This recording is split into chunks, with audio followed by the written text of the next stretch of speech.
Sorry, our penultimate speaker in this session is Pablo Leon Villagra.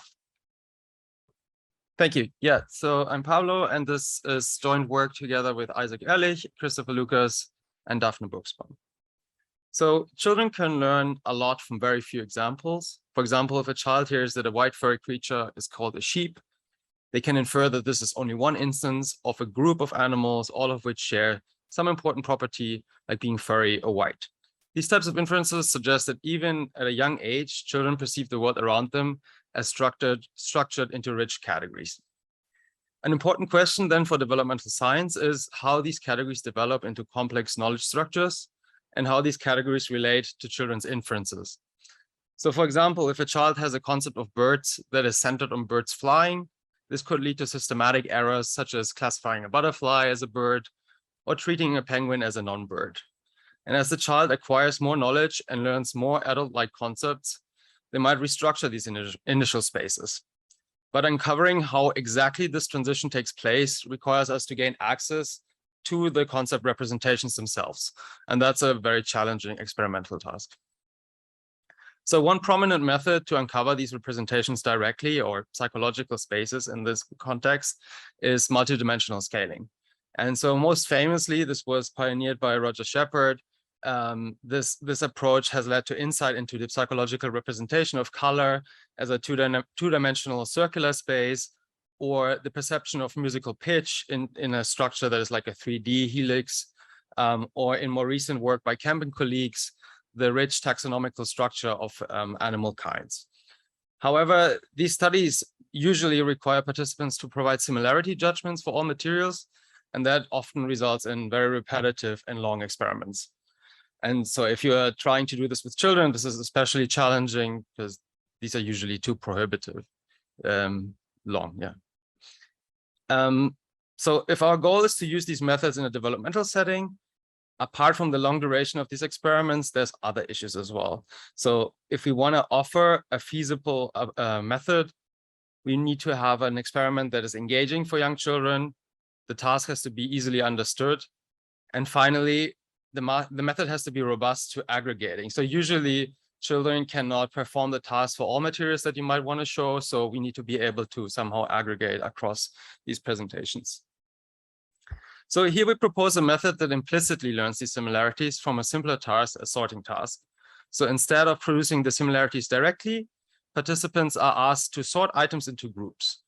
We then use these groups to produce pairs of stimuli that were either then considered the same or different. And so the way that we do this is that we project these pairs of materials with two identical neural networks into a space. And the network learns to predict the same different judgments by trying to put same materials closer together and pushing distinct materials further apart. And so this approach has a couple of potential advantages, especially in developmental settings. First, children already sort spontaneously. This is a very natural task for them. Second, they don't require an understanding of similarity explicitly. So they need to understand that they have to put things together that are the same, but they don't have to be able to verbalize the similarity of these. And then finally, and this is, I think, one of the biggest selling points of this method, is we learn a mapping from stimuli into the space. So we can use new materials that hadn't been used originally to project them into the space. And so we can then use these spaces more flexibly, for example, linking different tasks with the same materials in these like joint spaces.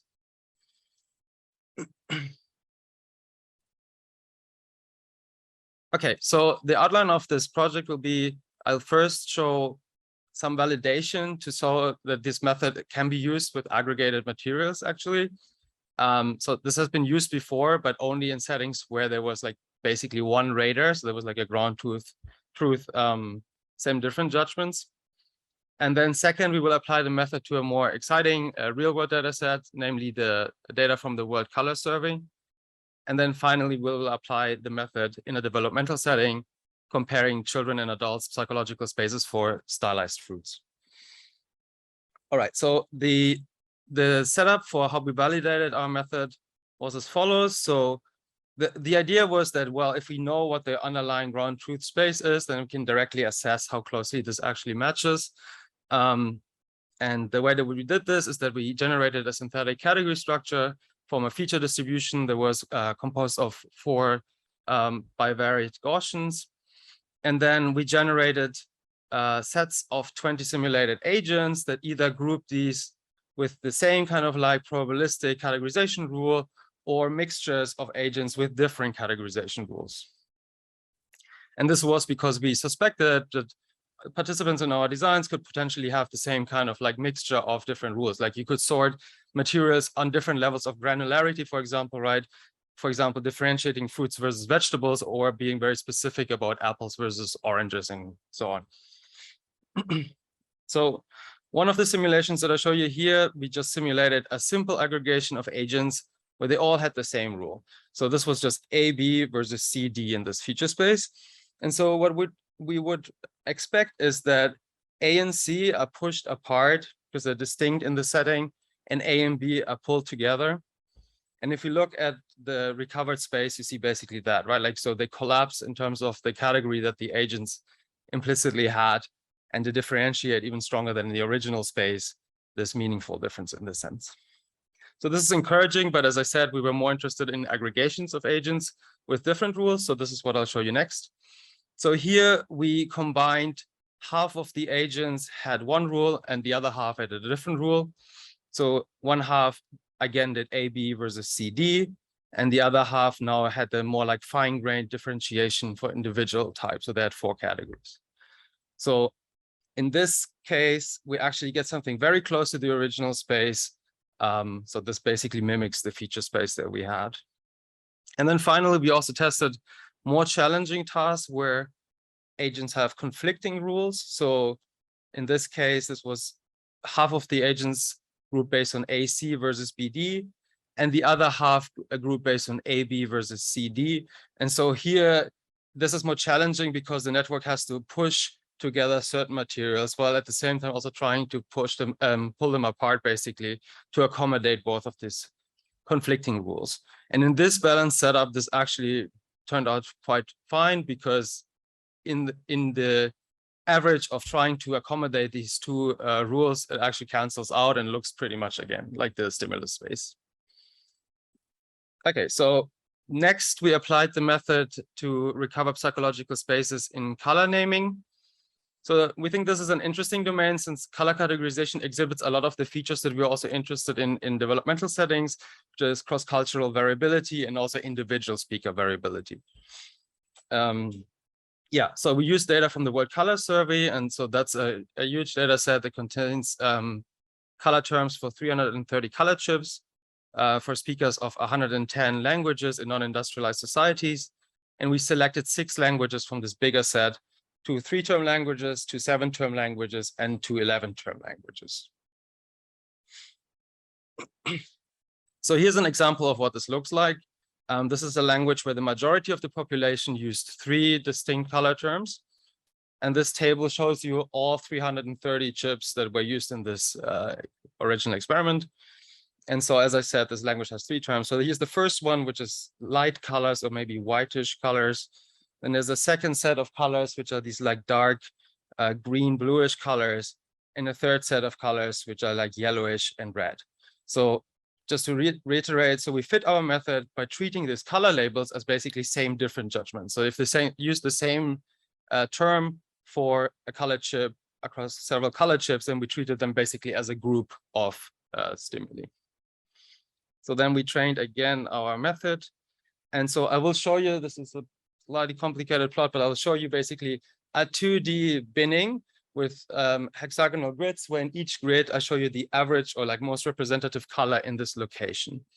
So first, the 3-term languages. So you can see that these produce roughly like triangular kind of like simpler organization. Then for the 7-term languages, you see an increasing complexity, especially for the bottom one. This looks more like 4 or 5 kind of like distinct corners. And then finally, for the 11-term languages, we see the most complex kind of like spaces to accommodate for these. So to follow up on this, we wanted to see how reliably these spaces capture the color organization within the language. So we were also interested in focal colors within these spaces. So focal colors were colors that informants selected in this original word color survey to be particularly good examples of the labels that these other raters provided. So we took them and then projected them into these spaces. And so you can see for the 3 color term languages, they pick basically black, red, and white, and they're fairly nicely clustered at the corners of these arrangements. And so I'll rush through this a bit more, but like for 7 and 11 term colors, you see an increase, of course, again, in complexity, but again, they're like at fairly distinct locations. So in summary, for both of these data sets, we were able to recover domain relevant structures and clusters, and it was fairly robust. I don't show you a lot of the simulations and tests that we did for like different ways of aggregating data. So yeah, so this brings us to our developmental experiment. So here we contrasted 3 age groups, 4 and 5-year-olds, 6 and 7-year-olds, and adults. And in the experiment, participants were shown 36 stylized fruits. These were presented on cardboard tiles. And then the task was to sort the fruits into the same kinds and putting them into boxes. And this was like introduced in a supermarket setting for the children. And then once they completed the task, we also asked them like what made the fruits the same kind.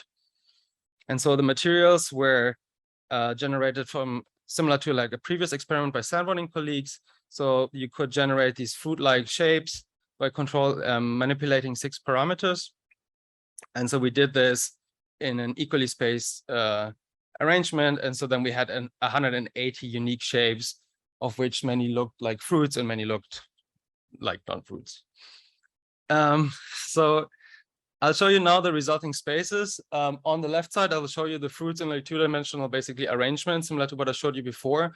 And to emphasize the shape as well, on the right-hand side, I will show you just the shape without the color overlapping. So you see a little bit more like what the density basically looks like.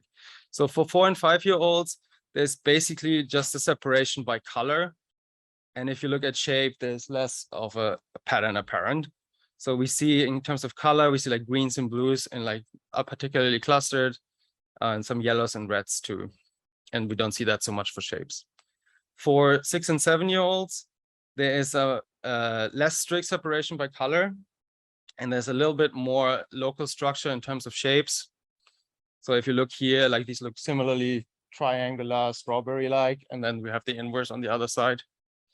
And then for adults, there's really no separation by color apparent. But in terms of shape, it's very apparent that this is the main feature. So you have these like elongated shapes at the top, and then local areas of these, again, these inverted strawberry-like kind of shapes. So then again, we asked them as well why they picked these, why they put these colors together. And these results were consistent with the spaces that I just showed you. So younger children predominantly named color as the reason for the groupings and less so shapes.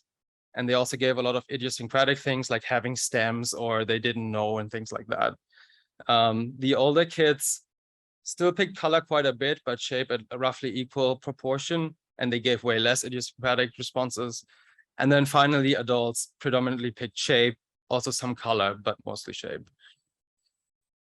Okay, so in summary, we propose a method that can recover similarity judgments implicitly from sparse data. And we think that this makes it a promising task for developmental studies. We showed in simulations and also in the color data that this can work even potentially with aggregations of conflicting rules. And then we applied this in a developmental task and found a difference that corresponded well to these like qualitative differences in the reasons that the children and adults gave us. So just a quick outlook. So we're currently evaluating this like more thoroughly against alternative procedures such as like spatial arrangement methods, which is a popular method in developmental science.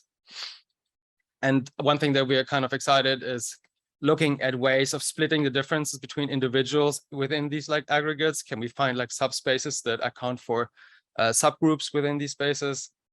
And then finally, one of the selling points that I gave you originally was that we can project materials into these spaces. And this is something that we really want to do. So finding convergent tasks and then situating them within these spaces. And that's it. Thank you.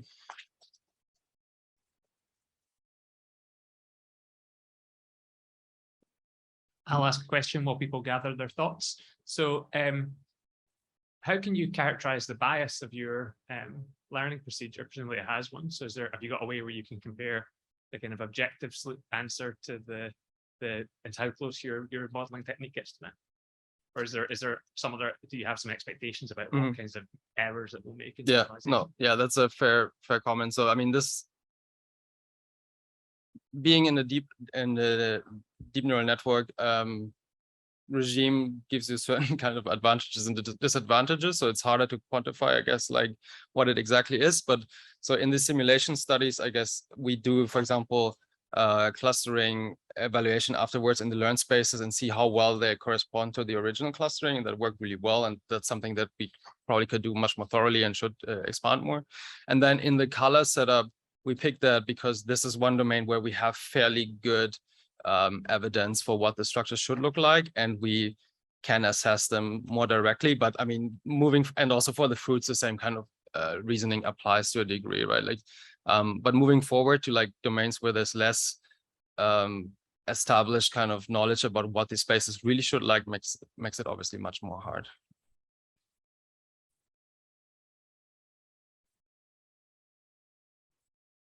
Thank you. Really cool work. I was curious about the sort of developmental change and whether you have any thoughts about how this sort of squares with theories of word learning that tend to show that kids have strong shape bias early on, which sort of attenuates as they learn more complex categorization schemes.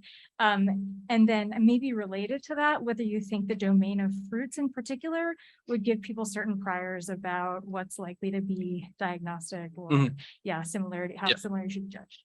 No, that's a very good question. I think that's an interesting result here.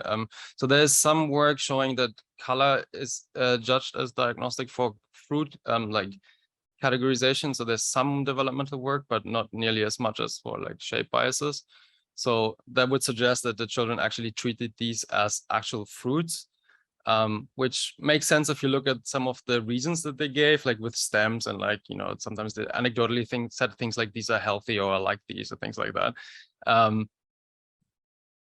But I think that's a fair point anyway. Like it should be a stricter comparison, especially since some of these materials looked not very fruit-like. So yeah. We have a remote question from Robbie Ralston that our technical chair is going to read out. Thank you. It has been asked, from my understanding, any rotation of the physiological space that you find will be an equally good solution. Is there any way to recover the coordinate axis, i.e. the dimensions which participants may be using perceive or understand the stimuli? Okay, if I understand the question, this is about if within these spaces particular dimensions are more or less relevant for the grouping. So something that I didn't show is that what we do is that we evaluate this for a range of dimensions. So we start with like one-dimensional spaces and then we increase it. And then you evaluate like how well a particular dimensional space accounts for the sorting. And so you pick basically the best fitting space within this sequential procedure. So the spaces that we then get as the best fitting spaces by definition already have all the relevant dimensions. But this is an interesting question. So if you look at, for example, individual differences, or you would try to do things similar to like procedures in multidimensional scaling, where you allow for attention biases, for example, to vary for individuals, for individual dimensions, and you estimate that jointly with the rest of the space, then I think this would be relevant again. But in this particular results that I showed you, the spaces and the dimensions are equally relevant for the solutions.